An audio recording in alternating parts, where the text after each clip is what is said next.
ಮೆದುಳನ್ನು ಕಾರ್ಯಪಟುತ್ವಗೊಳಿಸ್ತಕ್ಕಂಥ ತಂತ್ರವನ್ನು ಈ ವಿದ್ಯಾರ್ಥಿಗಳಿಗೆ ಉಪಯೋಗಿಸ್ತಾರೆ ಅಂತ. ನೋಡಿ, ಮೆದುಳನ್ನು ಕಾರ್ಯಪಟುತ್ವಗೊಳಿಸ್ತಕ್ಕಂಥ ತಂತ್ರವನ್ನು ಈ ವಿದ್ಯಾರ್ಥಿಗಳಿಗೆ ಉಪಯೋಗಿಸ್ತಾರೆ. ಸೊ ಯಾವ ಸ್ಟೂಡೆಂಟ್ಗೆ ಉಪಯೋಗಿಸ್ತಾರೆ ಇದನ್ನು? And we will see a 4 option of this question. ಮಂದಗತಿಯಲ್ಲಿ ಕಲಿಯುವವರು, ಸೃಜನಶೀಲ ಮಕ್ಕಳು, ಮಾನಸಿಕ ಸವಾಲುಗಳುಳ್ಳ ಮಕ್ಕಳು, ಶೈಕ್ಷಣಿಕವಾಗಿ ಹಿಂದುಳಿದ ಮಕ್ಕಳು ಅಂತ ಇದೆ. ಇದಕ್ಕೆ ಸರಿಯಾದಂಥ ಆನ್ಸರ್ ಬಂದು ದಟ್ ಈಸ್ ಆಪ್ಷನ್ ನಂಬರ್ 2 ಇದೆಯಲ್ಲ ಇಲ್ಲಿ, ಸೃಜನಶೀಲ ಮಕ್ಕಳು. ಸೊ ಇವ್ರಿಗೆ ಮೆದುಳನ್ನು ಕಾರ್ಯಪಟುತ್ವಗೊಳಿಸ್ತಕ್ಕಂಥ ತಂತ್ರವನ್ನು ಯೂಸ್ ಮಾಡ್ತಾರೆ. ನೋಡಿ, ಇದಕ್ಕೆ ಸಂಬಂಧಪಟ್ಟ ಹಾಗೆ ನಿಮಗೆ ಒಂದು ಪೂರಕವಾದಂಥ ಒಂದು ವಿವರಣೆಯನ್ನು ಕೊಡೋದಾದರೆ ಇಲ್ಲಿ, ಸೊ ಒಂದು ಕಡೆಯಿಂದ ನೋಡೋಣ ಈಗ. ಸೊ ಇಲ್ಲಿ ಏನಿದೆ ಅಂತ, ಈ ತಂತ್ರವನ್ನು ಮೊಟ್ಟ ಮೊದಲ ಬಾರಿಗೆ ಕೈಗಾರಿಕಾ ಮತ್ತು ನಿರ್ವಹಣಾ ಕ್ಷೇತ್ರದಲ್ಲಿ ಬಳಸ್ತಾರೆ. ಸೊ ಯಾರಪ್ಪ ಅದನ್ನು ಬಳಸ್ತಂಥ ಒಬ್ಬ ಮನೋವಿಜ್ಞಾನಿ ಅಂದರೆ ಅಲೆಕ್ಸ್ ಅಸ್ಬರ್ನ್ ಅಂತಕ್ಕಂಥವನು. ಇವನು ಈ ವಿಧಾನದಲ್ಲಿ ತರಗತಿಗಳಲ್ಲೂ ಕೂಡ ಸಹ ವಿಚಾರಗಳ ನಿರರ್ಗಳತೆಯನ್ನು ಹೆಚ್ಚು ಮಾಡಲಿಕ್ಕೆ ಬಳಸಲಿಕ್ಕೆ ಸಾಧ್ಯ ಆಗುತ್ತೆ. ಫಸ್ಟು ಇಂಡಸ್ಟ್ರಿ ಲೆವೆಲ್ಗೆ ಇದನ್ನು ಯೂಸ್ ಮಾಡ್ತಾರೆ, ಈ ಒಂದು ಮೆದುಳನ್ನು ಕಾರ್ಯಪಟುತ್ವಗೊಳಿಸ್ತಕ್ಕಂಥ ಒಂದು ತಂತ್ರವನ್ನು ಅಲೆಕ್ಸ್ ಅಂತಕ್ಕಂಥ ಒಬ್ಬ ಮನೋವಿಜ್ಞಾನಿ. ಇದಾದ ನಂತರದಲ್ಲಿ ಕ್ಲಾಸ್ ರೂಮಲ್ಲೂ ಕೂಡ ಈ ಒಂದು ಮೆಥಡನ್ನು ಅವನು ಯುಟಿಲೈಸ್ ಮಾಡ್ತಾನೆ.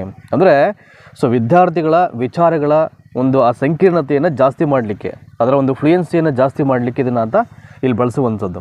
ಅಂದರೆ ಇಲ್ಲಿ ಏನಾಗುತ್ತೆ, ಇವಾಗ ಯಾವುದಾದ್ರು ಒಂದು ಸಮಸ್ಯೆಯನ್ನು ಪರಿಹಾರ ಮಾಡಬೇಕಾದ್ರೆ ವಿದ್ಯಾರ್ಥಿಗಳು ತಮಗೆ ಸಾಧ್ಯವಾದಷ್ಟು ವಿಚಾರಗಳನ್ನು ಉತ್ಪಾದನೆ ಮಾಡಲಿಕ್ಕೆ ಅವ್ರು ಏನಾಗುತ್ತೆ, ಎನ್ಕರೇಜ್ ಸಿಗುತ್ತೆ. ಆವಾಗ ಏನಾಗುತ್ತೆ, ಸೊ ಜಾಸ್ತಿ ವಿಚಾರಗಳಾಗಿರ್ಬೋದು ಅದು ಇನ್ಕ್ರೀಸ್ ಆಗಲಿಕ್ಕೆ ಸಾಧ್ಯ ಆಗುತ್ತೆ ಆವಾಗ. ಸೊ ಈ ವಿಧಾನ ಅಂತಕ್ಕಂಥದ್ದು ಸಮಸ್ಯೆಗೆ ವಿವಿಧ ಪರಿಹಾರಗಳನ್ನು ಕೊಡ್ತಕ್ಕಂಥ ಸಂದರ್ಭಗಳಲ್ಲಿ ಹೆಚ್ಚು ಉಪಯೋಗಕರವಾದಂಥ ಒಂದು ತಂತ್ರ ಆಗುತ್ತೆ. ಹಾಗಾಗಿ ಈ ಒಂದು ಪ್ರಶ್ನೆಗೆ ಆಪ್ಷನ್ ನಂಬರ್ 2 ಇದೆಯಲ್ಲ, it's right answer. So next we will go forward. Question number 62 ಇಲ್ಲಿ, ಕಲಿಕೆಯಲ್ಲಿ ಹಿಂದುಳುವಿಕೆಯು ಕೆಳಗಿನ ಒಂದನ್ನು ಬಿಟ್ಟು ಯಾವುದರಿಂದಲಾದರೂ ಉಂಟಾಗಬಹುದು ಅಂತ. ಕಲಿಕೆಯಲ್ಲಿ ಹಿಂದುಳಿದುವಿಕೆಯು ಕೆಳಗಿನ ಒಂದನ್ನು ಬಿಟ್ಟು ಬೇರೆ ಯಾವುದರಿಂದ ಬೇಕಾದರೂ ಉಂಟಾಗಬಹುದು ಅಂತ ಇದೆ ಇಲ್ಲಿ. ಸೊ ಒಂದನ್ನು ಬಿಟ್ಟು ಅಂತ ಇದೆ, ಆ ಒಂದನ್ನು ಬಿಟ್ಟು ಯಾವುದು ಸರಿಯಾದಂಥ ಉತ್ತರ 4 ಆಪ್ಷನ್ಲಿ ನೋಡಬೇಕೀಗ. ಶಿಕ್ಷಕರ ಬೋಧನಾ ರೀತಿಯಿಂದ, ಮಂದಬುದ್ಧಿಯಿಂದ, ಪ್ರಸವಪೂರ್ವ ಹಂತದಲ್ಲಿ ಮದ್ಯಪಾನ ಮಾಡುವುದರಿಂದ, ಶೈಶವಾವಸ್ಥೆಯಲ್ಲಿನ ಮಾನಸಿಕ ಕಾಯಿಲೆಯಿಂದ ಅಂತ ಇದೆ ಇಲ್ಲಿ. So 4 option. ಸೊ ಇದರಲ್ಲಿ ಸರಿಯಾದಂಥ ಒಂದು ಆನ್ಸರ್ ಬಂದು 62ನೇ ಪ್ರಶ್ನೆಗೆ ಪ್ರಸವಪೂರ್ವ ಹಂತದಲ್ಲಿ ಮದ್ಯಪಾನ ಮಾಡುವುದರಿಂದ ಅಂತಿದೆಯಲ್ಲ, it is right answer of this question ಅಂತ.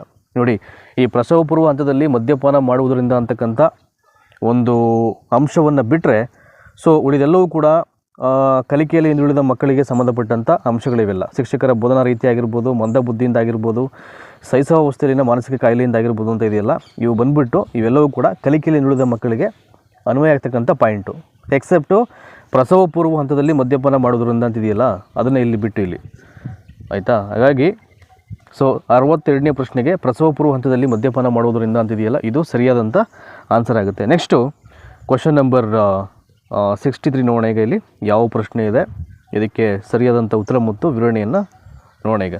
ಸುಮಂತನು ಆಟದ ಸಾಮಾನುಗಳನ್ನು ಒಡೆದು ಅದರಲ್ಲಿರ್ತಕ್ಕಂಥ ಭಾಗಗಳನ್ನು ತಿಳಿಯಲು ಬಿಚ್ಚುತ್ತಾನೆ. ನೀವು ಏನು ಮಾಡ್ತೀರಂತ ನೋಡಿ. ಸುಮಂತ ಅಂತಕ್ಕಂಥ ಒಬ್ಬ ವಿದ್ಯಾರ್ಥಿ ಒಂದು ಕ್ಲಾಸ್ ರೂಮಲ್ಲಿ ಸೊ ಆಟದ ಸಾಮಾನುಗಳನ್ನು ಅವನು ಏನು ಮಾಡ್ತಾನೆ, ಒಡೆದಾಕ್ತಾನೆ. ಸೊ ಅದರ ಭಾಗಗಳನ್ನು ಬಿಚ್ತಾನೆ. ಅವನಿಗೇನೋ ಒಂದು ಕ್ಯೂರಿಯಾಸಿಟಿ ಅವನಿಗೆ, ಸೊ ಏನಿರ್ಬೋದು ಅದನ್ನು ನೋಡಲಿಕ್ಕೆ. ಅವಾಗ ಆ್ಯಸ್ ಅ ಟೀಚರ್ ಆದವನು ಏನು ಮಾಡ್ತಾನೆ ಅಂತ ಅಷ್ಟೇ. ಅವಾಗ ಅಲ್ಲಿ ಒಂದು 4 ಆಪ್ಷನ್ ಇದೆ. ಅವನ ಕುತೂಹಲವನ್ನು ಪ್ರೋತ್ಸಾಹಿಸಿ ಅವನ ಶಕ್ತಿಯನ್ನು ಉದಾತ್ತೀಕರಿಸುವಿರಿ. ಸುಮಂತನನ್ನು ಆಟವಾಡುವುದಕ್ಕೆ ಬಿಡುವುದೇ ಇಲ್ಲ. ಯಾವಾಗಲೂ ಹತ್ತಿರದಿಂದ ವೀಕ್ಷಿಸುತ್ತೀರಿ. ಅವನಿಗೆ ಆಟದ ಸಾಮಾನುಗಳನ್ನು ಒಡೆದು ಹಾಕಬಾರದೆಂದು ಅರ್ಥ ಮಾಡಿಸುವಿರಿ ಅಂತ ಇದೆ ಇಲ್ಲಿ. ಸೊ 63ನೇ ಪ್ರಶ್ನೆಗೆ ಸರಿಯಾದಂಥ ಆನ್ಸರ್ ಬಂದು ಆಪ್ಷನ್ ನಂಬರ್ ಎ ಇದೆಯಲ್ಲ ಇಲ್ಲಿ, and it's a right answer ಇಲ್ಲಿ.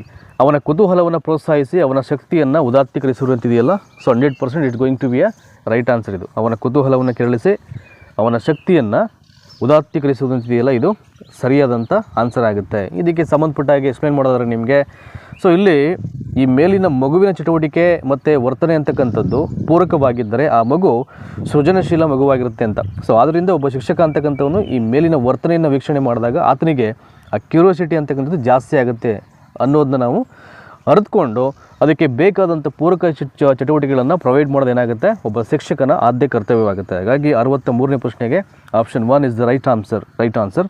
ನೆಕ್ಸ್ಟು ಕ್ವಶನ್ ನಂಬರ್ 64 ನೋಡೋಣ ಇಲ್ಲಿ. ಕೆಲವು ಕಹಿ ಅನುಭವಗಳ ನಂತರ ಮಗುವೊಂದು ಶಿಕ್ಷಕರನ್ನು ದ್ವೇಷ ಮಾಡಲು ಪ್ರಾರಂಭ ಮಾಡುತ್ತೆ ಅಂತ. ಇದು ಈ ಕೆಳಗಿನ ಯಾವುದಕ್ಕೆ ಸಂಬಂಧಪಟ್ಟಿದೆ? ಕೆಲವು ಕಹಿ ಅನುಭವಗಳ ನಂತರ ಮಗುವೊಂದು ಶಿಕ್ಷಕರನ್ನು ದ್ವೇಷ ಮಾಡಲಿಕ್ಕೆ ಆರಂಭ ಮಾಡುತ್ತೆ. ಇದು ಈ ಕೆಳಗಿನ ಯಾವುದಕ್ಕೆ ಸಂಬಂಧಪಟ್ಟಿದೆ ಅಂತಿದೆ ಇಲ್ಲಿ. ಸೊ 4 ಆಪ್ಷನ್ಸ್ ಕೊಟ್ಟಿದ್ದಾರೆ ಇಲ್ಲಿ.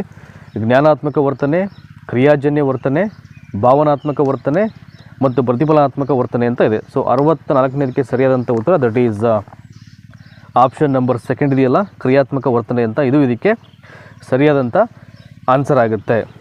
ಯಾಕಂದರೆ ಇಲ್ಲಿ ಯಾವುದೋ ಒಂದು ಬಿಟ್ಟರ್ ಎಕ್ಸ್ಪೀರಿಯೆನ್ಸ್ ಆಗಿಬಿಡುತ್ತೆ ಒಂದು ಮಗುವಿಗೆ ಕ್ಲಾಸ್ ರೂಮ್ಸಲ್ಲಿ. ಅದಾದ ನಂತರದಲ್ಲಿ ಒಬ್ಬ ಟೀಚರನ್ನು ಆ ಒಂದು ಮಗು ಐ ಥಿಂಕ್ ದ್ವೇಷ ಮಾಡುತ್ತೆ ಅಂದರೆ ಅದು ಕ್ರಿಯೆಗೆ ಸಂಬಂಧಪಟ್ಟಂಥ ಒಂದು ವರ್ತನೆ, ಅದು ಇಟ್ಸ್ ಅ ಬಿಹೇವಿಯರ್, ಅದು ಆಯಿತಾ. ಅದು ಯಾವುದೇ ಮೆಂಟಲ್ ಸಂಬಂಧಪಟ್ಟಂಥ ಬಿಹೇವಿಯರ್ ಅಲ್ಲ, ಅದು ಕ್ರಿಯಾಜನ್ಯ ವರ್ತನೆಯಿಂದಾಗಿ ಅದು ದ್ವೇಷ ಮಾಡಲಿಕ್ಕೆ ಆ ಮಗು ಅಂತಕ್ಕಂಥದ್ದು ಶಿಕ್ಷಕರ ಮೇಲೆ ಆರಂಭ ಮಾಡುತ್ತೆ ಅಷ್ಟೇ. ಹಾಗಾಗಿ ಕ್ರಿಯಾಜನ್ಯ ವರ್ತನೆ ಆಗುತ್ತೆ ಇಲ್ಲಿ. Next question number 65. ಈ ಕೆಳಗಿನವುಗಳಲ್ಲಿ ಯಾವುದು ಮಕ್ಕಳ ಮಾನಸಿಕ ಆರೋಗ್ಯವನ್ನು ಕಾಪಾಡುವಲ್ಲಿ ಶಿಕ್ಷಕನಿಗೆ ಸಹಕಾರಿಯಾಗಿದೆ ಅಂತ. ಈ ಕೆಳಗಿನವುಗಳಲ್ಲಿ ಯಾವುದು ಮಕ್ಕಳ ಮಾನಸಿಕ ಆರೋಗ್ಯವನ್ನು ಕಾಪಾಡುವಲ್ಲಿ ಶಿಕ್ಷಕನಿಗೆ ಸಹಕಾರಿಯಾಗಿದೆ? ಅತಿಯಾದ ಶಿಸ್ತನ್ನು ಜಾರಿಗೊಳಿಸುವುದು, ಅನಾರೋಗ್ಯಕರ ಸ್ಪರ್ಧೆಯನ್ನು ತಡೆಗಟ್ಟುವುದು, ಬೇರೆ ಮಕ್ಕಳೊಂದಿಗೆ ಹೋಲಿಸುವುದು, ಸಂಪೂರ್ಣತೆಗೆ ಅತಿಯಾದ ಒತ್ತು ನೀಡುವುದು. ಮೊದಲನೇದು ಬಂದು ಅತಿಯಾದ ಶಿಸ್ತನ್ನು ಜಾರಿಗೊಳಿಸುವುದು, ಅನಾರೋಗ್ಯಕರ ಸ್ಪರ್ಧೆಯನ್ನು ತಡೆಗಟ್ಟುವುದು, ಬೇರೆ ಮಕ್ಕಳೊಂದಿಗೆ ಹೋಲಿಸುವುದು, ಸಂಪೂರ್ಣತೆಗೆ ಅತಿಯಾದ ಒತ್ತನ್ನು ನೀಡುವುದು ಅಂತ ನೀಡುವುದು ಅಂತ ಇದೆ. ಸೊ ಇಲ್ಲಿ 4 ಆಪ್ಷನ್ ಬಂದು ಇದಕ್ಕೆ ಸರಿಯಾದಂಥ ಆನ್ಸರ್ ಬಂದು ಫಸ್ಟ್ ನೋಡೋಣ. ಇಲ್ಲಿ ಅನಾರೋಗ್ಯಕರ ಸ್ಪರ್ಧೆಯನ್ನು ತಡೆಗಟ್ಟುವುದು ಅಂತ ಇದೆಯಲ್ಲ, it's right answer of the 65th question ಇಲ್ಲಿ. ಸೊ ಏನಕ್ಕೆ ಅಂದರೆ ಪ್ರಶ್ನೆ ಇನ್ನೊಂದ್ಸಲ ಓದ್ಕೊಳ್ಳಿ.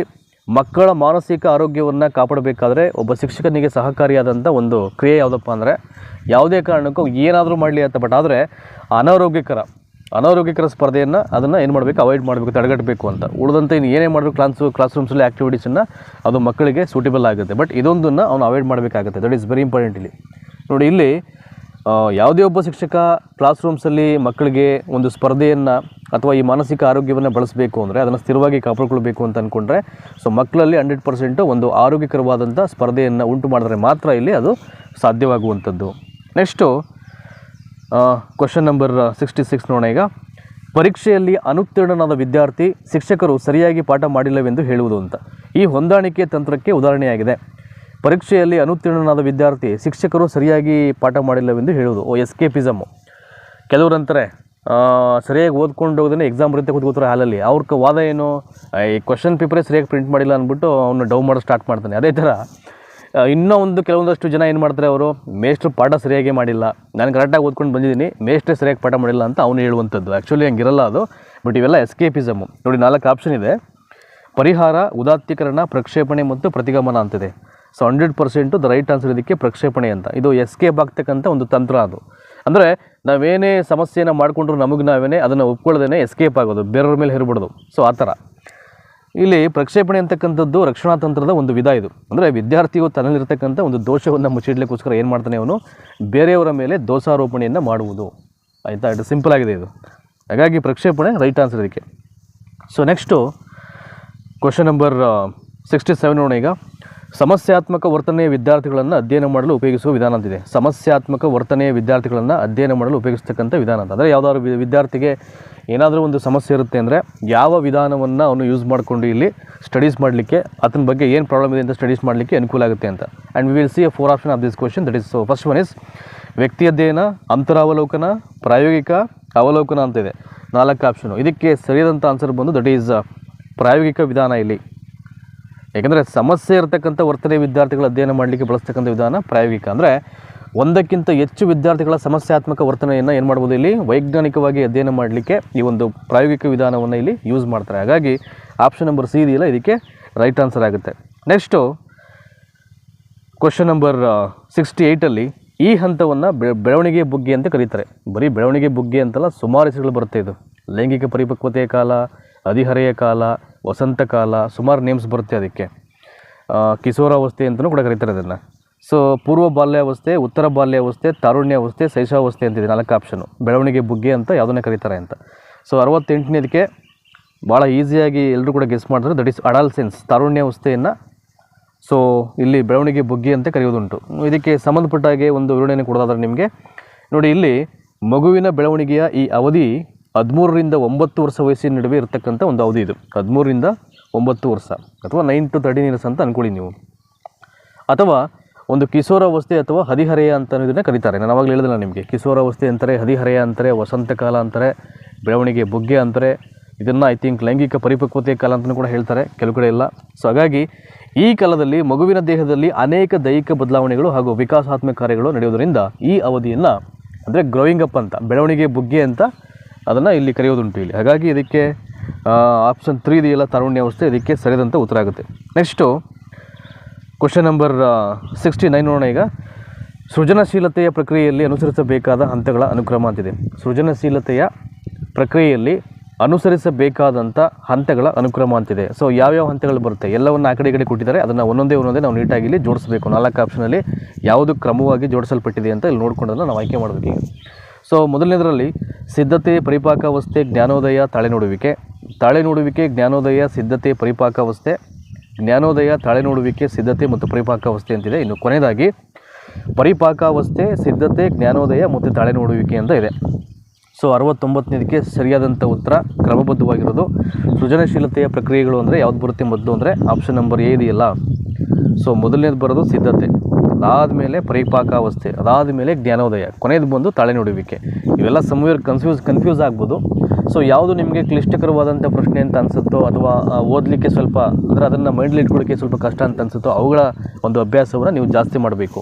ಅದನ್ನು ಕಂಟಿನ್ಯೂ ಮಾಡ್ಕೊಳ್ಳೋದನ್ನು. ಸೊ ನಿರಂತರವಾಗಿ ಪ್ರಾಕ್ಟೀಸ್ ಮಾಡ್ತಾ ಏನಾಗುತ್ತೆ ನಿಮಗೆ, ಸೊ ಯಾವುದೇ ಕಾರಣಕ್ಕೂ ಆಪ್ಷನ್ಸು ನಿಮಗೆ ಕನ್ಫ್ಯೂಸ್ ಆಗಲ್ಲ. ಅದರ ಸ್ಟೆಪ್ಸು ನೀಟಾಗಿರುತ್ತೆ ಮೈಂಡಲ್ಲಿ, ಅದು ಆಯಿತಾ. ಅಂದರೆ ಅಭ್ಯಾಸಗಳು ಜಾಸ್ತಿ ಆಗಬೇಕಷ್ಟೇ. It's very simple. Next so we will go forward. Question number 70 ನೋಡೋಣ. ಈಗ ಇಲ್ಲಿ ಮಾನಸಿಕ ವಯಸ್ಸು 15 ಇರತಕ್ಕಂಥ ಓರ್ವ ಹುಡುಗಿಯ IQ 125 ಇದ್ದರೆ ಅವಳ ದೈಹಿಕ ವಯಸ್ಸು ಎಷ್ಟು? ಸೊ ಕಳೆದಂಥ ವಿಡಿಯೋ ಸೆಷನ್ಗಳಲ್ಲಿ ಬುದ್ಧಿಶಕ್ತಿ ಎಷ್ಟು ಅಂತ ನಾವು ಕಂಡುಹಿಡಿತಾ ಇದ್ವಿ. ಆ್ಯಂಡ್ ಇಲ್ಲಿ ದೈಹಿಕ ವಯಸ್ಸು CA ಕ್ರೋನಲಾಜಿಕಲ್ ಏಜ್ ಎಷ್ಟು, ಇದಕ್ಕೆ ಸಂಬಂಧಪಟ್ಟಾಗೆ ಒಂದು ಬುದ್ಧಿಶಕ್ತಿ ಅಂದರೆ ಲೆಕ್ಕ ಇದೆ ಇದು. ಹಾಗಾಗಿ ನೋಡಿ ಇಲ್ಲಿ ನಿಮಗೆ ಐ ಥಿಂಕ್ ಸೊ ಈಗ ಮಾನಸಿಕ ವಯಸ್ಸು ಎಷ್ಟು 15 ಅಂತ ಗೊತ್ತಾಗಿದೆ ನಿಮಗೆ. ಇನ್ನು ಆ ಹುಡುಗಿಯ IQ ಎಷ್ಟು 125 ಅಂತ ಗೊತ್ತಾಗಿದೆ. ಈಗ ದೈಹಿಕ ವಯಸ್ಸು ಎಷ್ಟು ಅಂತ ನಾವು ಫಸ್ಟು ಕಂಡುಹಿಡಿಬೇಕು ಈಗ, ಆಯಿತಾ. ನೋಡಿ ಈಗ ಇಲ್ಲಿ ಒಂದು ಫಾರ್ಮುಲಾ ಇದೆ. ಈಗ IQ = MA/CA × 100 ಇದು ಬುದ್ಧಿಶಕ್ತಿ ಕಂಡುಹಿಡಿತಕ್ಕಂಥ ಸೂತ್ರ. ಬಟ್ ಆದರೆ ದೈಹಿಕ ವಯಸ್ಸನ್ನು ಕಂಡುಹಿಡಲಿಕ್ಕೆ ಅದಕ್ಕೊಂದು ಫಾರ್ಮುಲಾ ಬರುತ್ತೆ. ನೋಡಿ ಇಲ್ಲಿ ಹಾಕ್ತೀನಿ ನಾನು ಅದನ್ನು ರೈಟ್ ಸೈಡಲ್ಲಿ. ಈಗ CA = MA/CA. MA/CA ಇಲ್ಲಿ ರೈಟ್ ಸೈಡಲ್ಲಿ ಇಂಟು 100 ಬರುತ್ತೆ ಅಲ್ಲಿ, ಆಯಿತಾ. CA = MA/CA × 100. ಇಲ್ಲಿ ನಮಗೆ ಬೇಕಾಗಿರೋದೇನು, CA ಬೇಕು ಅಂದರೆ ದೈಹಿಕ ವಯಸ್ಸು ಎಷ್ಟು ಅಂತ ಇಲ್ಲಿ ನಮಗೆ ಬೇಕಾಗುತ್ತೆ, ಆಯಿತಾ. ಈಗ ನಾವು ಏನು ಮಾಡಬೇಕು, ಅದು ಲೆಕ್ಕ ಮಾಡಬೇಕು. ಈಗ ನೋಡಿ ಇಲ್ಲಿ ಸ್ಕ್ರೀನಲ್ಲಿ ಮಾಡ್ಬಿಡ್ತೀವಿ ಅದನ್ನು. ಈಗ ನಮಗೇನೇನು ಗೊತ್ತು ಅದನ್ನು ಒಂದು ಕಡೆ ಬರ್ಕೊಳ್ಬೇಕಾಗುತ್ತೆ ಈಗ ನಾವು. ಸೊ ಮಾನಸಿಕ ವಯಸ್ಸೆಷ್ಟು 15 ಆಗುತ್ತೆ.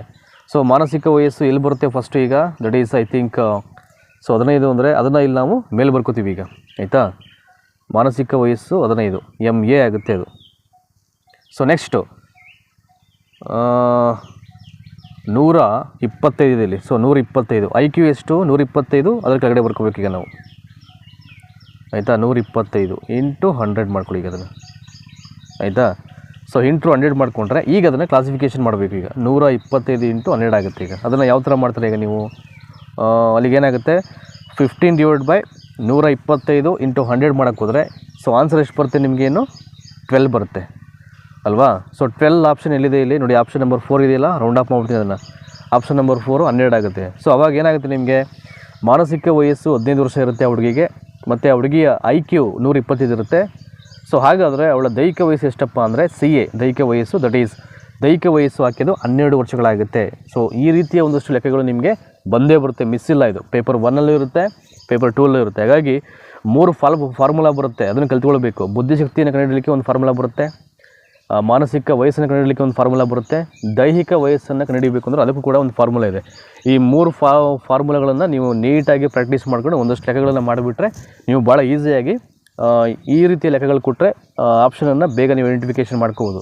ಯಾಕಂದರೆ TET ಪೇಪರಲ್ಲಿ ರಫ್ ವರ್ಕ್ ಅಂತಿರುತ್ತೆ ಲಾಸ್ಟಲ್ಲಿ, ಅಲ್ಲಿ ಲೆಕ್ಕ ಮಾಡ್ಕೊಳ್ಳಿ. ಸೊ ಯಾವುದು ಸರಿಯಾದಂಥ ಒಂದು ನಿಮಗೆ ಅಂಕಿಅಂಶ ಬರುತ್ತೆ ಅದು ಆಪ್ಷನ್ಲಿದ್ದರೆ ಅದು ಸರಿಯಾಗಿರುತ್ತೆ ಅಷ್ಟೇ. ಹಾಗಾಗಿ ಇವುಗಳನ್ನು ಒಂಚೂರು ಅಭ್ಯಾಸ ಮಾಡ್ಕೊಳ್ಬೇಕು ನೀವು. ಸೊ ನೆಕ್ಸ್ಟು ಈ ಕೆಳಗಿನವುಗಳಲ್ಲಿ ಯಾವುದು ಸುಖಾನ್ವೇಷಣ ತತ್ವದ ಪ್ರಕಾರ ಕೆಲಸವನ್ನು ಮಾಡುತ್ತೆ ಅಂತ ಹೇಳಿದ್ದಾರೆ.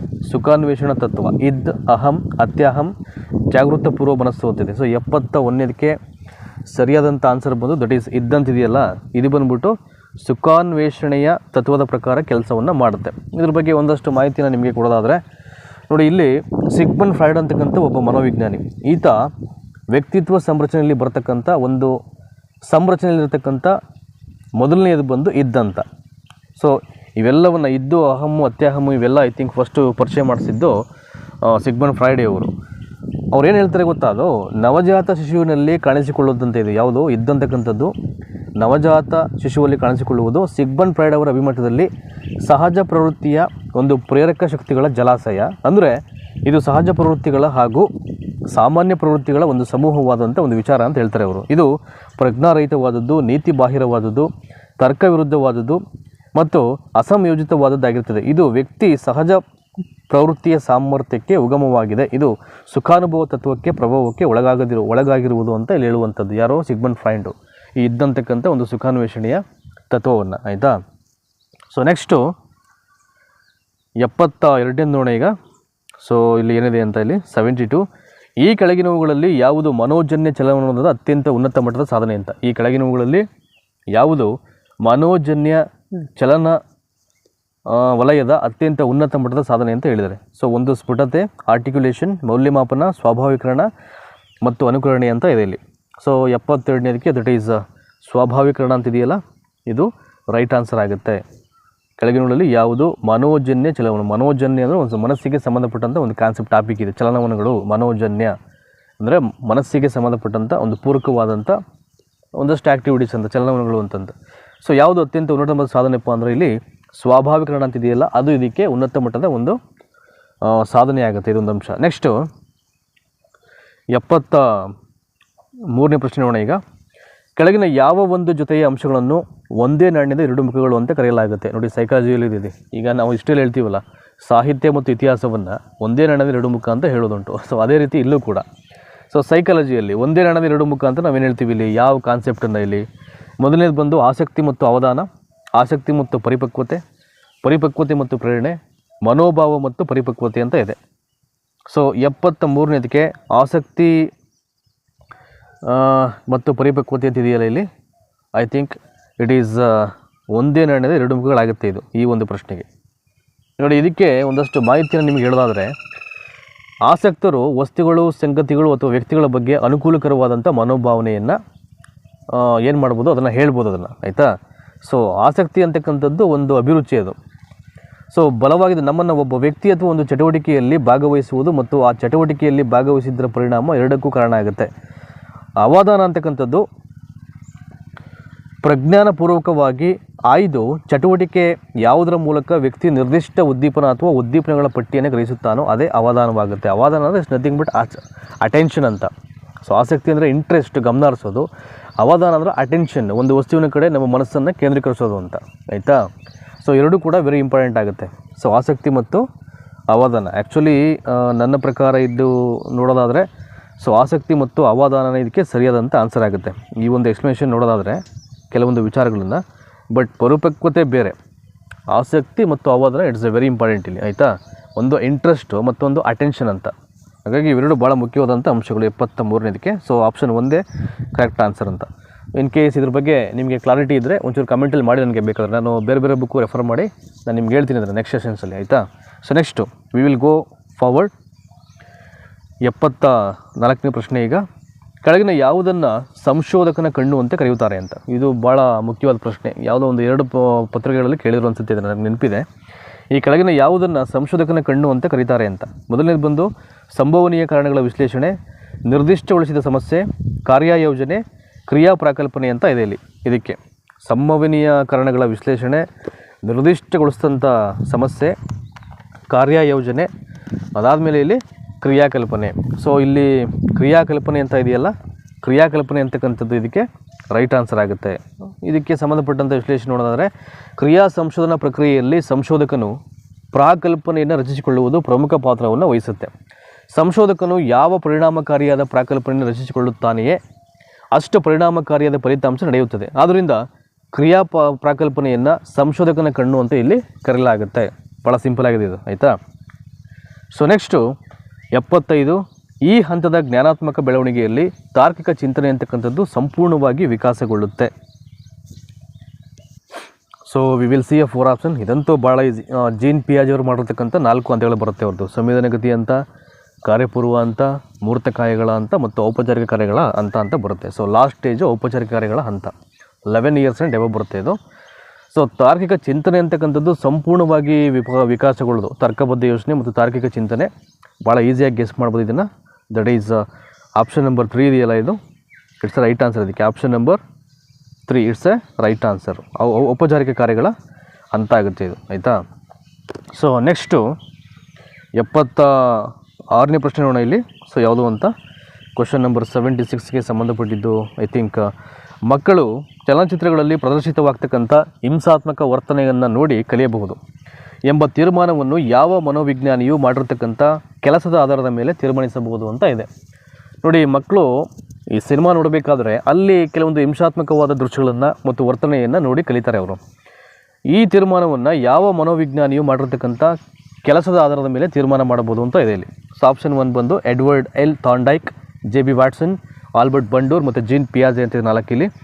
ಸೊ ಇದರಲ್ಲಿ ಸರಿಯಾದಂಥ ಆನ್ಸರ್ ಬಂದು ದಟ್ ಈಸ್ 76ನೇ ಪ್ರಶ್ನೆಗೆ ಆಲ್ಬರ್ಟ್ ಬಂಡೂರ್ ಅಂತ ಇದೆಯಲ್ಲ, it's A right answer of this 76 ಕ್ವಶನಲ್ಲಿ. ಈ ಬಂಡೂರ್ ಬಗ್ಗೆ ಹೇಳೋದಾದರೆ, ಸೊ ಇಲ್ಲಿ ಆಲ್ಬರ್ಟ್ ಬಂಡೂರ್ ಅಂತಕ್ಕಂಥವರು ಒಂದು ಸರಳವಾದಂಥ ಮತ್ತು ಅರ್ಥಪೂರ್ಣವಾದಂಥ ಸಾಮಾಜಿಕ ಕಲಿವಿನ ತತ್ವವನ್ನು ಅವರು ಪ್ರತಿಪಾದನೆ ಮಾಡ್ತಾರೆ. ಸೊ ಇವ್ರ ಪ್ರಕಾರ ಸಾಮಾಜಿಕ ಕಲಿಕೆ ಅಂತಕ್ಕಂಥದ್ದು ಅನುಕರಣೀಯ, ಅದ್ರ ಮೂಲಕ ಉಂಟಾಗುತ್ತೆ ಮತ್ತು ಜೊತೆಗೆ ಐ ಥಿಂಕ್ ಅದೇ ಕಲಿಕೆ ಅಂತಕ್ಕಂಥದ್ದು ಅನುಕರಣೀಯ, ಸಾಮಾಜಿಕ ಕಲಿಕೆ ಅಂತಕ್ಕಂಥದ್ದು ಅನುಕರಣೆಯ ಮೂಲಕನೇ ಉಂಟಾಗುತ್ತೆ ಅಂತ ಅವರು ಇಲ್ಲಿ ಪ್ರತಿಪಾದನೆ ಮಾಡುವಂಥದ್ದು. ಸೊ ಜೊತೆಗೆ ಅವರು ಇದನ್ನು ವೀಕ್ಷಣಾ ಕಲಿಕೆ ಅಥವಾ ಮಾದರಿ ನಿರ್ಮಾಣ ಕಲಿಯುವ ಅಂತಲೂ ಕೂಡ ಕರೀತಾರೆ, ಆಯಿತಾ. ಸೊ ಇದಾದ ಮೇಲೆ ಸಾಮಾಜಿಕ ಉದ್ದೀಪನ ಮತ್ತು ಅನುಕರಣೀಯ ಪ್ರತಿಕ್ರಿಯೆ ಮಗುವು ಮಾತನಾಡಬೇಕಾದ್ರೆ ನಡೆಯುವ ಕಲಿಕೆಯಲ್ಲಿ ಕಂಡುಬರುತ್ತೆ ಅಂತ ಹೇಳ್ತಾರೆ. ಜೊತೆಗೆ ಸಾಮಾಜಿಕ ವರ್ತನೆಗಳಿಂದ ಶುಭಹಾರೈಕೆ, ವಂದನಾರ್ಪಣೆ, ಮೆಚ್ಚುಗೆ, ಪ್ರಶಂಸೆ, ಸಂತೋಷವನ್ನು ವ್ಯಕ್ತಪಡಿಸತಕ್ಕಂಥದ್ದು ಮತ್ತು ಉಡುಪುಗಳನ್ನು ಧರಿಸುವಂಥದ್ದು, ತಲೆ ಬಾಚೋದು, ಬಹುಮಟ್ಟಿಗೆ ಇವೆಲ್ಲವೂ ಕೂಡ ಅನುಕರಣೆಯಿಂದಲೇ ಕಲಿಯುತ್ತೆ ಅಂತ ಅವರು ಹೇಳ್ತಾರೆ. ಇಲ್ಲಿ ಚಲನಚಿತ್ರವನ್ನು ನೋಡಿ ಕಲಿಯುತ್ತೇವೆ ಅಂತ ಅವರು ಮಾಡಿರ್ತಕ್ಕಂಥ ಒಂದು ಪ್ರತಿಪಾದನೆ ಕೆಲಸದ ಆಧಾರದ ಮೇಲೆ ಇದನ್ನು ನಾವಿಲ್ಲಿ ಆನ್ಸರ್ಸನ್ನು ಐಡೆಂಟಿಫೈ ಮಾಡ್ಬೋದು. ಆಲ್ಬರ್ಟ್ ಬಂಡೂರೇ ಮಾಡ್ತಕ್ಕಂಥ ಒಂದು ತೀರ್ಮಾನ ಅದು, ಆಯಿತಾ. ಸೊ ನೆಕ್ಸ್ಟು ಲಿಂಗ ತಾರತಮ್ಯ ಬೆಳವಣಿಗೆಯ ಪ್ರಮುಖ ಮೂಲ ಅಂತಿದೆ. ಲಿಂಗ ತಾರತಮ್ಯ ಬೆಳವಣಿಗೆಯ ಪ್ರಮುಖ ಮೂಲ ಯಾವುದು ಅಂತ ಇದೆ. ಸಮುದಾಯ, ಸಮೂಹ ಮಾಧ್ಯಮ, ಶಾಲೆ ಮತ್ತು ಕುಟುಂಬ ಅಂತಿದೆ. ಸಮುದಾಯ, ಸಮೂಹ ಮಾಧ್ಯಮ, ಶಾಲೆ ಮತ್ತು ಕುಟುಂಬ ಅಂತ ಇದೆ. ಭಾಳ ಈಸಿಯಾಗಿ ಹೇಳ್ಬೋದು. ದಟ್ ಈಸ್ ಇಲ್ಲಿ ಕುಟುಂಬ ಅಂತಕ್ಕಂಥದ್ದು ಈ ಆಯ್ಕೆಯನ್ನು ಇಲ್ಲಿ ಹೇಳಿದ್ದಾರೆ. ಇಲ್ಲಿ ನೋಡೋಣ ಇಲ್ಲಿ. ಸೊ ಲಿಂಗ ತಾರತಮ್ಯ ಬೆಳವಣಿಗೆ ಅಂತಕ್ಕಂಥದ್ದು ಹೆಚ್ಚು ಪ್ರಭಾವದಿಂದ ಕಂಡು ಬರತಕ್ಕಂಥದ್ದು ಕುಟುಂಬದಲ್ಲಿ. ಸೊ ಏನಕ್ಕೆ ಅಲ್ಲಿ ಹೆಣ್ಣು ಗಂಡು ಎಂಬ ವರ್ಗೀಕರಣ ನಡೆಯುತ್ತಲೇ ಹಾಗೂ ಈ ವರ್ಗೀಕರಣದ ಆಧಾರದ ಮೇಲೆ ದೈನಂದಿನ ಕಾರ್ಯಗಳು ನಡೀತಾ ಇರ್ತವೆ ಅಂತ, ಆಯಿತಾ. ಸಮುದಾಯದಲ್ಲಾಗಲಿ, ಶಾಲೆಯಲ್ಲಾಗಲಿ, ಸಮೂಹ ಮಾಧ್ಯಮದಾಗಲಿ ಇದು ಬರಲ್ಲ. ಇದು ಸ್ಕೂಲಲ್ಲಿ ಯೂನಿಫಾರ್ಮನ್ನು ತಂದಿರತಕ್ಕಂಥ ಉದ್ದೇಶ ಎಲ್ಲರೂ ಸಮಾನರು, ಎಲ್ಲರೂ ಈಕ್ವಲ್ ಆಗಿರಬೇಕು, ಅಲ್ಲಿ ಶ್ರೀಮಂತ ಬಡವ ಈ ಥರದ ಯಾವುದೇ ರೀತಿಯ ತಾರತಮ್ಯ ಆಗಲಿ ಭೇದ ಭಾವ ಆಗಲಿ ಬರಬಾರ್ದು ಅಂತಕ್ಕಂಥ ಹಿನ್ನೆಲೆಯಲ್ಲಿ ಆ ಯೂನಿಫಾರ್ಮನ್ನು ಐ ಥಿಂಕ್ ಶಾಲೆಗಳಲ್ಲಿ ಮಾಡಿರುವಂಥದ್ದು, ಅದು ಹಾಕೊಂಡು ಬರಲೇಬೇಕು ಅಂತ. ಹಾಗಾಗಿ ಇವೆಲ್ಲವೂ ಕೂಡ ಡಿಸ್ಕ್ರಿಮಿನೇಷನ್ನು ಇವೆಲ್ಲ ಸ್ಟಾರ್ಟ್ ಆಗೋದು ಕುಟುಂಬದಿಂದಲೇ. ಅದನ್ನು ಡಿವೈಡ್ ಮಾಡಿದ ನಂತರದಲ್ಲಿ ಇವ್ರ ಕೆಲಸ ಇದು ಅಂತಕ್ಕಂಥದ್ದನ್ನು ಅಲ್ಲಿ ಮಾಡುವಂಥದ್ದು ಅಲ್ಲಿಂದನೇ ಶುರುವಾಗ್ಬಿಡ್ತಿದ್ದು. ಹಾಗಾಗಿ ಲಿಂಗ ತಾರತಮ್ಯದ ಬೆಳವಣಿಗೆಯ ಪ್ರಮುಖ ಮೂಲ ಯಾವುದಪ್ಪ ಅಂದರೆ ದಟ್ ಈಸ್ ಕುಟುಂಬ. ಸೊ ನೆಕ್ಸ್ಟು ಕ್ವಶನ್ ನಂಬರ್ 78 ಇಲ್ಲಿ ನ್ಯೂನತೆ ಉಳ್ಳ ಮಕ್ಕಳಿಗಾಗಿ ಇರತಕ್ಕಂಥ ಕೇಂದ್ರೀಯ ನಿಯೋಜಿತ ಸಮಗ್ರ ಶಿಕ್ಷಣದ ಮೂಲಕ ಶೈಕ್ಷಣಿಕ ಅವಕಾಶಗಳನ್ನು ಇಲ್ಲಿ ನೀಡುವ ಗುರಿ ಹೊಂದಿದೆ ಅಂತ. ನ್ಯೂನತೆ ಉಳ್ಳ ಮಕ್ಕಳಿಗಾಗಿ ಇರುವ ಕೇಂದ್ರೀಯ ನಿಯೋಜಿತ ಸಮಗ್ರ ಶಿಕ್ಷಣದ ಮೂಲಕ ಶೈಕ್ಷಣಿಕ ಅವಕಾಶಗಳನ್ನು ಇಲ್ಲಿ ನೀಡುವ ಗುರಿ ಹೊಂದಿದೆ ಅಂತ ಇದೆ ಇಲ್ಲಿ. ಸೊ ಸಾಮಾನ್ಯ ಶಾಲೆಗಳು, ವಿಶೇಷ ಶಾಲೆಗಳು, ಮುಕ್ತ ಶಾಲೆಗಳು, ಅಂಧ ಪರಿಹಾರ ಸಂಘ ಶಾಲೆಗಳು ಅಂತಿದೆ. ಅಂದರೆ ಯಾರಿಗೆ ನ್ಯೂನತೆ ಇರುತ್ತೆ ಆ ಮಕ್ಕಳಿಗೋಸ್ಕರ ಕೇಂದ್ರೀಯ ನಿಯೋಜಿತ ಸಮಗ್ರ ಶಿಕ್ಷಣದ ಮೂಲಕ ಶೈಕ್ಷಣಿಕ ಅವಕಾಶಗಳನ್ನು ಎಲ್ಲಿ ನೀಡ್ತಾ ಇದ್ದಾರೆ ಅಂತ ಆ ಮಕ್ಕಳಿಗೆ, ಪಾಪ ನ್ಯೂನತೆ ಇರತಕ್ಕಂಥ ಮಕ್ಕಳಿಗೆ. ಸೊ ಇದಕ್ಕೆ 78ನೇ ಪ್ರಶ್ನೆಗೆ ಸರಿಯಾದಂಥ ಒಂದು ಆನ್ಸರ್ ಬಂದ್ಬಿಟ್ಟು ವಿಶೇಷ ಶಾಲೆಗಳು ಅಂತ ಇದೆಯಲ್ಲ, ಇದು ಸೊ ರೈಟ್ ಆನ್ಸರ್ ಆಗುತ್ತೆ. ನೋಡಿ, ಇಲ್ಲಿ ನ್ಯೂನತೆಯನ್ನು ಹೊಂದಿರತಕ್ಕಂಥ ಮಕ್ಕಳಿಗೋಸ್ಕರ ಕೇಂದ್ರ ಸರ್ಕಾರ ನಿಯೋಜಿಸಿರ್ತಕ್ಕಂಥ ಶಾಲೆಗಳನ್ನು ಸಾಮಾನ್ಯವಾಗಿ ಸ್ಪೆಷಲ್ ಸ್ಕೂಲ್ಸ್ ಅಂತ ನಾವು ಹೇಳ್ತೀವಿ. ಒಂದಷ್ಟು ಎಕ್ಸಾಂಪಲ್ಸ್ ಇದೆ ಅದಕ್ಕೆ. ನೋಡಿ, ಸ್ಪೀಚ್ ಆ್ಯಂಡ್ ಹೆವಿಂಗ್ ಸ್ಕೂಲ್ ಅಂತ ಇದೆ ಮೈಸೂರಲ್ಲಿ, ಅದು ಬರುತ್ತೆ. ಅದು ಅಂದರೆ ಈ ನ್ಯೂನತೆ ಇರತಕ್ಕಂಥ ಮಕ್ಕಳಿಗೆ ಒಂದು ಸಪ್ರೇಟ್ ಸ್ಕೂಲ್ ಅಂತ ಇರುತ್ತೆ, ಅವರಿಗೆ ಮಾಡಿರ್ತಕ್ಕಂಥದ್ದು ಸೆಂಟ್ರಲ್ ಗೌರ್ಮೆಂಟು, ಆಯಿತಾ. ಸೊ ನೆಕ್ಸ್ಟು 79ನೇ ಪ್ರಶ್ನೆ ಈಗ ಇಲ್ಲಿ ಏನಿದೆ ಅಂತ ಇಲ್ಲಿ ನೈತಿಕ ಬೆಳವಣಿಗೆಯ ಸಿದ್ಧಾಂತವನ್ನು ಪ್ರತಿಪಾದನೆ ಮಾಡಿದವರು. ಇದಂತೂ ವೆರಿ ಇಂಪಾರ್ಟೆಂಟ್ ಕ್ವಶನ್. ಇದು ಆಲ್ಮೋಸ್ಟ್ ಎಲ್ಲ ವರ್ಷದ ಪತ್ರಿಕೆಯಲ್ಲೂ ಈ ಕ್ವಶನ್ ಇದ್ದೇ ಇರುತ್ತೆ. ನೈತಿಕ ಬೆಳವಣಿಗೆ ಸಿದ್ಧಾಂತವನ್ನು ಯಾರು ಪ್ರತಿಪಾದನೆ ಮಾಡಿದ್ರು ಅಂತ. ಕೊಹ್ಲಾಬರ್ಗು, ಬಂಡೂರು, ಬ್ರೂನರು ಮತ್ತು ಗ್ಯಾನೆ. ಸೊ ಕೊಹ್ಲಾಬರ್ಗು ನೈತಿಕ ಬೆಳವಣಿಗೆ ಸಿದ್ಧಾಂತವನ್ನು ಮಾಡಿದವರು ಕೊಹ್ಲಾಬರ್ಗು, ಆಯಿತಾ. ಸೊ ಇಲ್ಲಿ ಈ ನೈತಿಕ ಬೆಳವಣಿಗೆ ಅಂತಕ್ಕಂಥ ಒಂದು ಪದ ವ್ಯಕ್ತಿಯ ಆಂತರಿಕ ಸ್ವರೂಪ ಮತ್ತು ಸಮಾಜ ಒಪ್ಪಿದ ಮೌಲ್ಯಗಳಿಗೆ ಅನುಗುಣವಾಗಿರತಕ್ಕಂಥ ಒಂದು ವೈಯಕ್ತಿಕ ಗುಣವನ್ನು ಹೊಂದಿರತಕ್ಕಂಥ ಒಂದು ವ್ಯವಸ್ಥೆ ಅದು. ಸೊ ಅದನ್ನು ಇಲ್ಲಿ ಅವರು ಪ್ರತಿಪಾದನೆ ಮಾಡ್ತಾರೆ ಕೊಹ್ಲಾಬರ್ಗ್ ಅವರು. ಸೊ ಏನು ಹೇಳ್ತಾರೆ ಅವರು, ಇವ್ರ ಪ್ರಕಾರ ಮಕ್ಕಳು ತಮ್ಮದೇ ಆದಂಥ ನೈತಿಕ ಮಾನದಂಡಗಳನ್ನು ರೂಪಿಸ್ಕೊಳ್ತಾರೆ. ಈ ನೈತಿಕ ಮಾನದಂಡಗಳು ಪೋಷಕರು ಹಾಗೂ ಸಮವಯಸ್ಕರಿಂದಲೇ ಬರುವ ಅಗತ್ಯವಿಲ್ಲ, ಆದರೆ ಅವು ಸಾಮಾಜಿಕ ಪರಿಸರ ಮತ್ತು ಮಕ್ಕಳ ಜ್ಞಾನಾತ್ಮಕ ಸಂರಚನೆಯ ಅಂತರ್ಕ್ರಿಯೆಯಿಂದ ಉದ್ಭವ ಆಗುತ್ತೆ ಅಂತ ಅವರು ಇಲ್ಲಿ ಹೇಳಿರುವಂಥದ್ದು. ಸೊ ಯಾರು, ಕೊಹ್ಲಾಬರ್ಗ್ ಅವರು, ಆಯಿತಾ. ಹಾಗಾಗಿ ಇದಕ್ಕೆ ನೈತಿಕ ಬೆಳವಣಿಗೆ ಸಿದ್ಧಾಂತವನ್ನು ಇಲ್ಲಿ ಯಾರು ಮಾಡಿದ್ರು ಅಂದರೆ ದಟ್ ಈಸ್ ಕೊಹ್ಲಾಬರ್ಗ್ ಅಂತಕ್ಕಂಥದ್ದು ಇದಕ್ಕೆ ಸರಿಯಾದಂಥ ಆನ್ಸರ್ ಆಗುತ್ತೆ, ಆಯಿತಾ. Next question number 80 here we go. ಬಹುಮುಖ ಬುದ್ಧಿಶಕ್ತಿಯ ಸಿದ್ಧಾಂತದ ಪ್ರಕಾರ ಎಲ್ಲ ರೀತಿಯ ಪ್ರಾಣಿಗಳನ್ನು, ಸಸ್ಯಗಳನ್ನು ಹಾಗೂ ಲವಣಗಳನ್ನು ಗುರುತಿಸ್ತಕ್ಕಂಥ ಹಾಗೂ ವರ್ಗೀಕರಿಸುವ ಸಾಮರ್ಥ್ಯವನ್ನು ಹೀಗೆ ಕರೀತಾರೆ ಅಂತ. ಬಹುಮುಖ ಬುದ್ಧಿಶಕ್ತಿಯ ಸಿದ್ಧಾಂತದ ಪ್ರಕಾರ ಅಂತ, ಮಲ್ಟಿಪಲ್ ಇಂಟೆಲಿಜೆನ್ಸ್ಗೆ ಸಂಬಂಧಪಟ್ಟಂಥ ಒಂದು ಪ್ರಶ್ನೆ ಇದು. ಈ ಒಂದು ಸಿದ್ಧಾಂತದ ಪ್ರಕಾರವಾಗಿ ಎಲ್ಲ ರೀತಿಯ ಪ್ರಾಣಿಗಳನ್ನು, ಸಸ್ಯಗಳನ್ನು ಹಾಗೂ ಲವಣಗಳನ್ನು ಗುರುತಿಸ್ತಕ್ಕಂಥ ಹಾಗೂ ವರ್ಗೀಕರಣ ಮಾಡ್ತಕ್ಕಂಥ ಸಾಮರ್ಥ್ಯವನ್ನು ನಾವೇನಂತ ಕರಿತೀವಿ ಅಂತ.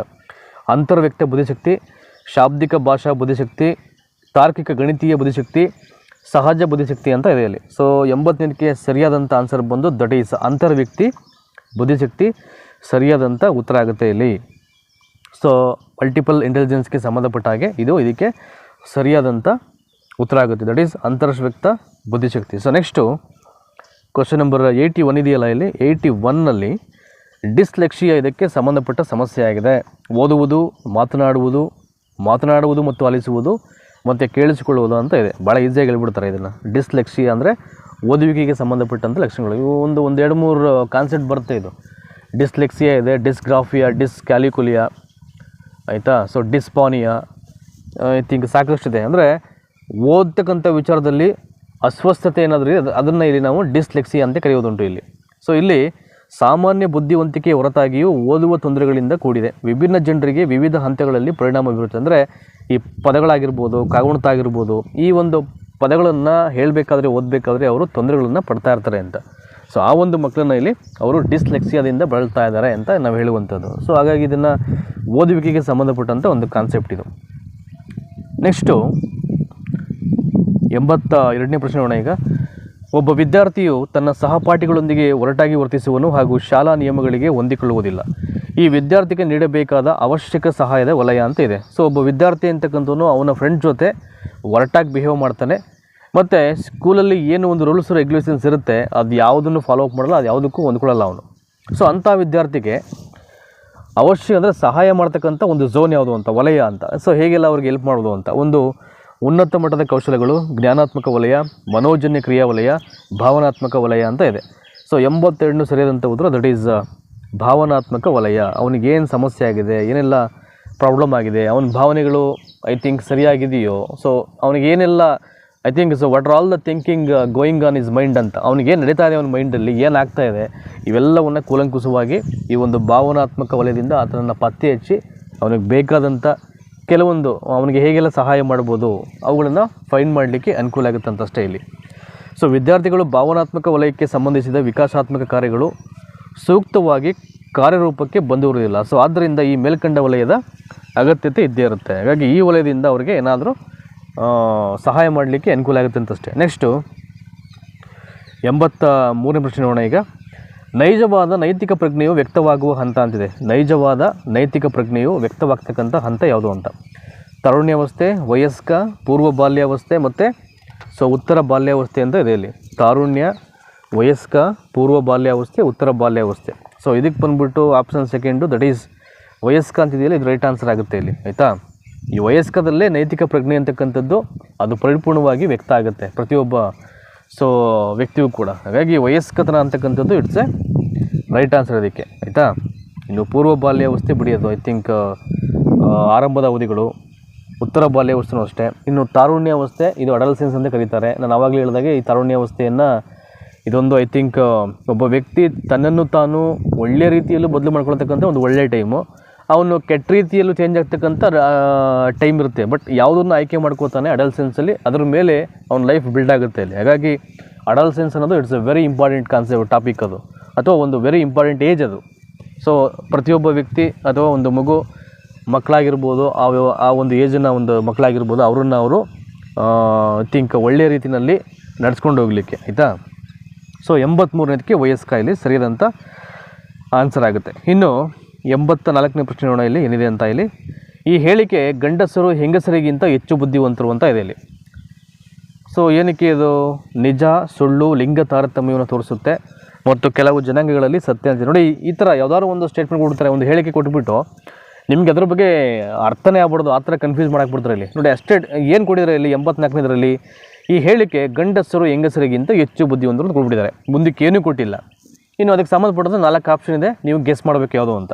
ನಿಜ, ಸುಳ್ಳು, ಲಿಂಗ ತಾರತಮ್ಯವನ್ನು ತೋರಿಸುತ್ತೆ, ಕೆಲವು ಜನಾಂಗಗಳಲ್ಲಿ ಸತ್ಯ ಅಂತ. ಅಂದರೆ ತೀರಾ ತಲೆ ಕೆಲಸ ಕೊಡದೇ ಇರೋರು, ತುಂಬ ಬುದ್ಧಿವಂತಿಕೆಯಿಂದ ಯೋಚನೆ ಮಾಡಲಿಕ್ಕೆ ಸ್ವಲ್ಪ ಕಷ್ಟಪಡೋರು ಏನಾಗುತ್ತೆ, ಈ ನಿಜ ಸುಳ್ಳು ಇವೆರಡರಲ್ಲಿ ಯಾವ್ದಾದ್ರು ಒಂದು ಆಯ್ಕೆ ಮಾಡಿಬಿಡ್ತಾರೆ. ನಿಜ ಇರ್ಬೋದಲ್ವ, ಸುಳ್ಳು ಇರ್ಬೋದು ಅಂತ. ಬಟ್ ಆಯ್ಕೆಗಳು ಬೇರೆ ರೀತಿಯಲ್ಲಿರುತ್ತೆ. ಅದನ್ನೇ ಹೇಳೋದು, ಎಜುಕೇಷನ್, ಚೈಲ್ಡ್ ಡೆವಲಪ್ಮೆಂಟ್ ಆ್ಯಂಡ್ ಪೆಡಾಗಜಿಯಲ್ಲಿ ನಾವು ಐ ಥಿಂಕ್ ಬೇರೆ ಸಬ್ಜೆಕ್ಟಲ್ಲಿ ನಾವೇನು ಆಪ್ಷನ್ಸನ್ನು ಆಯ್ಕೆ ಮಾಡಿ ಆನ್ಸರ್ ಮಾಡ್ತೀವಿ, ಆ ವೇನಲ್ಲಿ ಸೈಕಾಲಜಿಯಲ್ಲಿ ಹಂಗೆ ಮಾಡಲಿಕ್ಕಾಗಲ್ಲ. ಇಲ್ಲಿ ಒಂದಷ್ಟು ಡೀಪಾಗಿ ಕೆಲವೊಂದು ವಿಚಾರಗಳನ್ನು ನಾವು ತುಂಬ ಯೋಚನೆ ಮಾಡಿ ಅದಕ್ಕೆ ಒಂದು ಸರಿಯಾದಂಥ ಆಯ್ಕೆಯನ್ನು ಇಲ್ಲಿ ನಾವು ಚೂಸ್ ಮಾಡಬೇಕಾಗುತ್ತೆ, ಆಯಿತಾ. ಸೊ ಇದಕ್ಕೆ ಸರಿಯಾದಂಥ ಉತ್ತರ ಬಂದ್ಬಿಟ್ಟು ಲಿಂಗ ತಾರತಮ್ಯವನ್ನು ತೋರಿಸುತ್ತೆ. ಖಂಡಿತ ಅಲ್ವಾ ಅದು?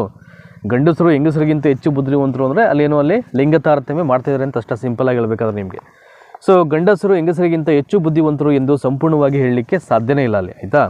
ಸೊ ಇಲ್ಲಿಯವರೆಗೆ ಅನೇಕ ಸಂಶೋಧಕರು ತಮ್ಮ ಸಂಶೋಧನಾ ಅಂಶಗಳನ್ನು ವ್ಯಕ್ತಪಡಿಸಿದ್ದಾರೆ. ಅಂದರೆ ಗಂಡಸರು ಗಣಿತದಲ್ಲಿ ಸ್ವಲ್ಪ ಮುಂದಿದ್ದರೆ ಹೆಂಗಸರು ಭಾಷೆ ವಿಷಯದಲ್ಲಿ ಮುಂದಿರುತ್ತಾರೆ. ಅಂದರೆ ಯಾರನ್ನು ಕೂಡ ಡಿಸ್ಕ್ರಿಮಿನೇಷನ್ ಮಾಡೋಂಗಿಲ್ಲ ಅಲ್ಲಿ. ಅವರು ಅವ್ರವ್ರ ಕಲೆ ಮತ್ತು ಟ್ಯಾಲೆಂಟ್ಸಲ್ಲಿ ಅವ್ರ ರಿಚ್ನೆಸ್ ಇರ್ತಿದೆ. ಹಾಗಾಗಿ ಅದನ್ನು ಇಲ್ಲಿ ಭೇದ ಭಾವ ಮಾಡೋ ಹಾಗಿಲ್ಲ. ಬಟ್ ತಾರತಮ್ಯ ಅಂತೂ ಇಲ್ಲಿ ಮಾಡೋ ಹಾಗಿಲ್ಲ, ಅದು ಒಂಚೂರು ನೆನಪಿರಲಿ ಅದು, ಆಯಿತಾ. ಹಾಗಾಗಿ ಲಿಂಗ ತಾರತಮ್ಯ ಅಂತಕ್ಕಂಥದ್ದಕ್ಕೆ ಸರಿಯಾದಂಥ ಆನ್ಸರ್ ಆಗುತ್ತೆ. ಸೊ ನೆಕ್ಸ್ಟು ಕ್ವಶನ್ ನಂಬರ್ 85 ನೋಡೋಣ ಏನಿದೆ ಅಂತ. ಈಗ ಒಂದು ಸಮೂಹದ ಸದಸ್ಯರ ಸಂಬಂಧವನ್ನು ಅಧ್ಯಯನ ಮಾಡಲು ಈ ಕೆಳಗಿನವುಗಳಲ್ಲಿ ಯಾವುದನ್ನು ಬಳಸಲಾಗುತ್ತೆ ಅಂತ. ಒಂದು ಸಮೂಹದ ಸದಸ್ಯರ ಸಂಬಂಧವನ್ನು ಅಧ್ಯಯನ ಮಾಡಲು ಈ ಕೆಳಗಿನವುಗಳಲ್ಲಿ ಯಾವುದನ್ನು ಬಳಸಲಾಗುತ್ತೆ? ಮೊದಲನೇದು ಸಮಾಜ ಮಿತಿ ತಂತ್ರ, ಪ್ರಕ್ಷೇಪಣ ತಂತ್ರ, ದರ್ಜಾ ಮಾಪನ, ಸಾಂದರ್ಭಿಕ ಪರೀಕ್ಷೆ, ಆಯಿತಾ. ಸೊ 85ನೇದಕ್ಕೆ ಸರಿಯಾದಂಥ ಆನ್ಸರ್ ಬಂದು ದಟ್ ಈಸ್ ಸಮಾಜ ಮಿತಿ ತಂತ್ರ ಆಗುತ್ತೆ, ಸಮಾಜ ಮಿತಿ ತಂತ್ರ. ಸೊ ನೆಕ್ಸ್ಟು ಈ ತಂತ್ರವನ್ನು ಯಾರು ಫಸ್ಟ್ ಡೆವಲಪ್ ಮಾಡ್ತಾರೆ ಅಂದರೆ JL ಮೊರನೋ ಅಂತಕ್ಕಂಥ ಒಬ್ಬ ಮನೋವಿಜ್ಞಾನಿ. ಸಮೂಹದ ರಚನೆಯನ್ನು ವಿಶ್ಲೇಷಣೆ ಮಾಡಿ ಕ್ರಮಬದ್ಧವಾಗಿ ಅಧ್ಯಯನ ಮಾಡ್ತಕ್ಕಂಥ ತಂತ್ರವೇ ಏನು? ಸಮಾಜ ಮಿತಿ ಅಂತ. ಅಂದರೆ ಒಂದು ಸಮೂಹ ಒಂದು ಗ್ರೂಪಲ್ಲಿ ಏನಿರುತ್ತೆ ಅದರ ರಚನೆಯನ್ನು ಕೂಲಂಕುಷವಾಗಿ ಸ್ಟಡಿ ಮಾಡಬೇಕು, ವಿಶ್ಲೇಷಣೆ ಮಾಡಬೇಕು.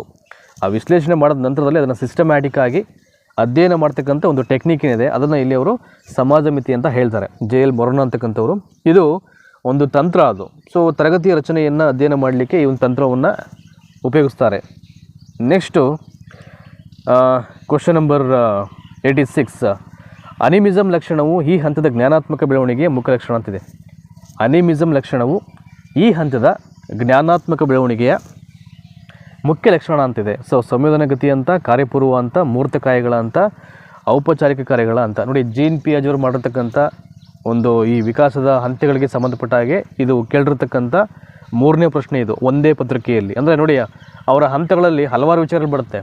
ಫಾರ್ ಎಕ್ಸಾಂಪಲ್ ಸಂವೇದನಗತಿ ಆಗಿರ್ಬೋದು, ಮೂರ್ತಕಾಯ ಆಗಿರ್ಬೋದು, ಕಾರ್ಯಪೂರ್ವ ಆಗಿರ್ಬೋದು, ಔಪಚಾರಿಕ ಕಾರ್ಯಗಳ ಅಂತ ಆಗಿರ್ಬೋದು. ನೋಡಿ, ಒಂದೊಂದು ಹಂತದಲ್ಲೂ ಕೂಡ ಅದಕ್ಕೆ ಸಂಬಂಧಪಟ್ಟಂಥ ವಿಶ್ಲೇಷಣೆ ಇದ್ದೇ ಇರುತ್ತೆ.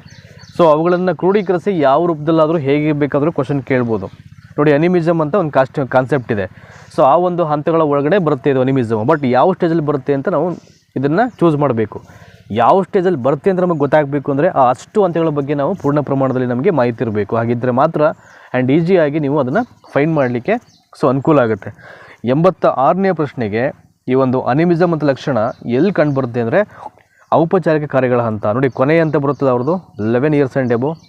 ಇಲ್ಲೇ ಒಂದು ಮಗುವಿಗೆ ತರ್ಕಬದ್ಧವಾದ ಆಲೋಚನೆ, ತಾರ್ಕಿಕ ಆಲೋಚನೆ ಏನಾದರೂ ಮಾಡಬೇಕು ಅಂದರೆ ಯೋಚನೆ ಮಾಡಿ ನಿರ್ಧಾರ ಮಾಡುವಂಥದ್ದು, ಒಂದು ಅಮೂರ್ತ ಚಿಂತನೆ, ಇವೆಲ್ಲವೂ ಕೂಡ ಇಲ್ಲಿ ಬರುವಂಥದ್ದು ಈ ಔಪಚಾರಿಕ ಕಾರ್ಯಗಳ ಹಂತದಲ್ಲಿ, ಆಯಿತಾ. ಸೊ ಇಲ್ಲಿ ಈ ಹಂತದಲ್ಲಿ ಮಗು ಅಮೂರ್ತ ಆಲೋಚನೆ, ತಾರ್ಕಿಕ ಮನಸ್ಸಿನ ಆಲೋಚನೆ, ಸಮಸ್ಯೆಯನ್ನು ಪರಿಣಾಮಕಾರಿಯಾಗಿ ಮಾಡ್ತಕ್ಕಂಥ ಸಾಮರ್ಥ್ಯವನ್ನು ಹೊಂದಿರುತ್ತಾನೆ. ಸೊ ಅದರಿಂದ ಅನಿಮಿಸಮ್ ಅಂತಕ್ಕಂಥ ಲಕ್ಷಣಗಳು ಈ ಒಂದು ಸ್ಟೇಜಲ್ಲಿ ಕಂಡುಬರುತ್ತೆ, ಆಯಿತಾ. ಸೊ ನೆಕ್ಸ್ಟು ಕ್ವಶನ್ ನಂಬರ್ 87 ನೋಡೋಣ. ಈಗ ಪುನರ್ಬಲನ ಉಪಯೋಗದಿಂದ ಬುದ್ಧಿಶಕ್ತಿ ಉತ್ತಮಗೊಳ್ಳುತ್ತದೆ, ಸಾಮಾಜಿಕ ಸಂಬಂಧಗಳನ್ನು ಬೆಳೆಸುತ್ತದೆ, ಮಾನಸಿಕ ಆರೋಗ್ಯ ವೃದ್ಧಿಸುತ್ತದೆ, ಪ್ರತಿಕ್ರಿಯೆಯನ್ನು ಬಲಗೊಳಿಸುತ್ತದೆ ಅಂತ ಇದರಲ್ಲಿ. ಸೊ ಯಾವುದು 87ಕ್ಕೆ ಸರಿದಂಥ ಆನ್ಸರ್ ಇಲ್ಲಿ? The right answer of this question is 87ಗೆ ಪ್ರತಿಕ್ರಿಯೆಯನ್ನು ಬಲಗೊಳಿಸುತ್ತದೆ ಅಂತ ನೋಡಿ. ಇಲ್ಲಿ ಪ್ರತಿಕ್ರಿಯೆಯನ್ನು ಬಲಗೊಳಿಸುತ್ತದೆ. ಪುನರ್ಬರಣ ಅಂತಕ್ಕಂಥದ್ದು ಅದನ್ನು ಬಳಕೆ ಮಾಡೋದ್ರಿಂದ ಪ್ರತಿಕ್ರಿಯೆ ಏನಾಗುತ್ತೆ, ಜಾಸ್ತಿ ಆಗುತ್ತೆ, ಬಲಗೊಳ್ಳುತ್ತೆ ಅಂತ ಒಂದು ಆನ್ಸರ್ ಬರುತ್ತೆ ಇಲ್ಲಿಗೆ. ನೋಡಿ, ಇಲ್ಲಿ ಪುನರ್ಬರಣ ಅಂತಕ್ಕಂಥದ್ದು ಒಂದು ತಂತ್ರ. ಇದು ಅಭಿಪ್ರೇರಣೆಯ ಒಂದು ಚಟುವಟಿಕೆಯನ್ನು ಹುರಿದುಂಬಿಸ್ತಕ್ಕಂಥ ಮತ್ತು ಅದನ್ನು ಕಾಪಾಡಿಕೊಳ್ತಕ್ಕಂಥ ಮತ್ತು ನಿಯಂತ್ರಣ ಮಾಡ್ತಕ್ಕಂಥ ಒಂದು ಪ್ರಕ್ರಿಯೆ ಅದು. ಯಾವುದು? ಪುನರ್ಬಲನ. ಆಯಿತಾ? ಸೊ ಸರಿಯಾದಂಥ ಪುನರ್ಬಲನವಾದಂಥ ಚಟುವಟಿಕೆ ಕಲಿಕೆಯನ್ನು ಉಂಟು ಮಾಡ್ತದೆಯೋ ಅದನ್ನು ಚಾಲನೆಗೆ ಅಣಿ ಮಾಡುವುದಲ್ಲದೆ ಆ ಚಟುವಟಿಕೆಯನ್ನು ಅದೇ ರೀತಿಯಲ್ಲಿ ನಾವು ಏನು ಮಾಡಬೇಕು, ಕಾಪಾಡಿಕೊಳ್ಳುವಂತೆ ಮಾಡುತ್ತೆ. ಹಾಗಾಗಿ ಇದು ನಿರ್ದೇಶನವನ್ನು ಮಾಡ್ತೀವಿ. ಪುನರ್ಬಲನ ಅಂದರೆ ನಾವೇನು ಕೆಲಸ ಮಾಡ್ತೀವಿ ಅದಕ್ಕೆ ಅದರ ಒಂದು ಪ್ರಕ್ರಿಯೆಯನ್ನು ಜಾಸ್ತಿ ಮಾಡುತ್ತೆ ಅಂತ, ಬಲಗೊಳಿಸುತ್ತೆ ಅಂತ. ಆಯಿತಾ? ಅದೊಂದು ತಂತ್ರ ಇದು. So next question number 88.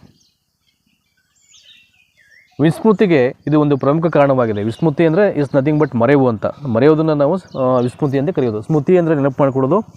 So ಇದಕ್ಕೆ ಡೆಡ್ ಆಪೋಸಿಟ್ ಬಂದು ವಿಸ್ಮೃತಿ, ಅದಕ್ಕೆ ಮರೆಯುವು ಅಂತ ಕರಿತೀವಿ ನಾವು. ಸೊ ಏನು ಒಂದು ಪ್ರಮುಖ ಕಾರಣ ಇದಕ್ಕೆ?